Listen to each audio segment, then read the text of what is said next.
America में Ronald अबोस नाम के शख्स ने खुदकुशी करनी चाहिए तो उसने सबसे आसान तरीका इस्तेमाल किया, जिसमें उसने अपनी इमारत में जहां वो रहता था उसकी 10वीं मंजिल से छलांग लगा दी और खुदकुशी कर ली और अपनों के लिए खत छोड़ दिया जिसमें उसने लिखा था कि वो अपनी ज़िंदगी से मायूस होकर खुदकुशी करने लगा है।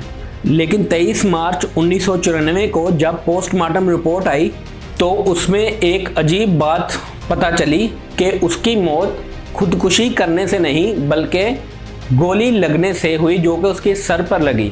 जब तहकीक हुई तो पता चला कि गोली उसको उसी इमारत से लगी है जहां से उसने खुदकुशी की। गोली उस इमारत की 9वीं मंजिल से चली और उसके सर पे लगी। जहां से ये गोली चलाई गई थी वो 9वीं मंजिल थी और उसमें 2 बूढ़े मियाँ बीवी रहते थे और हमसायों से मालूम हुआ कि दोनों मियाँ बीवी में आपस में हमेशा झगड़ा रहता था। और हैरानगी और अजीब बात यह है कि जब रोनाल्ड ने इमारत से छलांग लगाई तो ऐन उसी वक्त बूढ़ा अपनी बीवी को जान से मारने की धमकी दे रहा था। शदीद गुस्से और हिजान की हालत में शोहर ने गैर इरादी तौर पर अपनी बीवी पर गोली चलाई, लेकिन क्योंकि बीवी निशाने से काफ़ी दूर थी तो गोली उसको नहीं लगी बल्कि खिड़की से पार होकर गोली रोनाल्ड को सर में लगी। और ये ऐन उसी वक्त हुआ जब रोनाल्ड ने खुदकुशी के लिए इमारत से छलांग लगाई, जिसकी वजह से उसकी मौत वाकया हुई। कहानी में ट्विस्ट अभी बाकी है। अदालत में गैर इरादी तौर पर कत्ल का बूढ़े पर मुकदमा चला, लेकिन बूढ़ा इसरार करता रहा कि वो मियाँ बीवी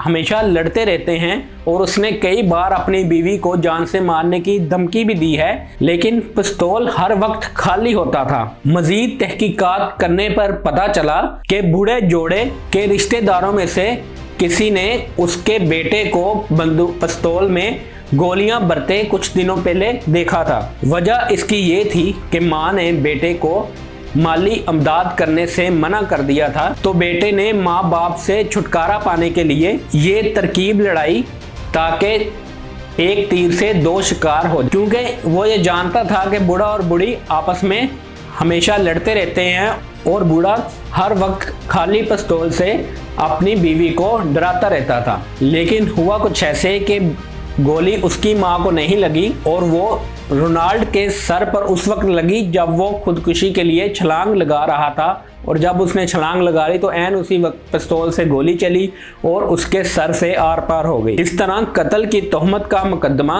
बाप से हटकर बेटे पर जा लगा। मेरे साथ कहानी पर अभी रुकिए, इसमें अभी कुछ और वजाहत देना बाकी है। सारे वाक़े में सबसे अजीब बात यह है कि रोनाल्ड बजाते खुद उन दोनों बूढ़े मियाँ बीवी का बेटा था और उसने ही खाली पिस्तौल में गोलियां भरी थी ताकि उनसे छुटकारा पाया जा सके। लेकिन माली हालात खराब होने और बाप का उसकी मां को मारने में तखीर करने की वजह से उसने खुदकुशी का इरादा किया और ऊपरी मंजिल से छलांग लगाते हुए ही गोली उसके सर पर लगी जो उसने खाली पिस्तौल में डाली थी। तो इस तरह वो बजाते खुद कातिल भी ठहरा और मकतूल भी, यानी उसने कत्ल का इरादा किया था लेकिन वो खुद ही कत्ल हो गया।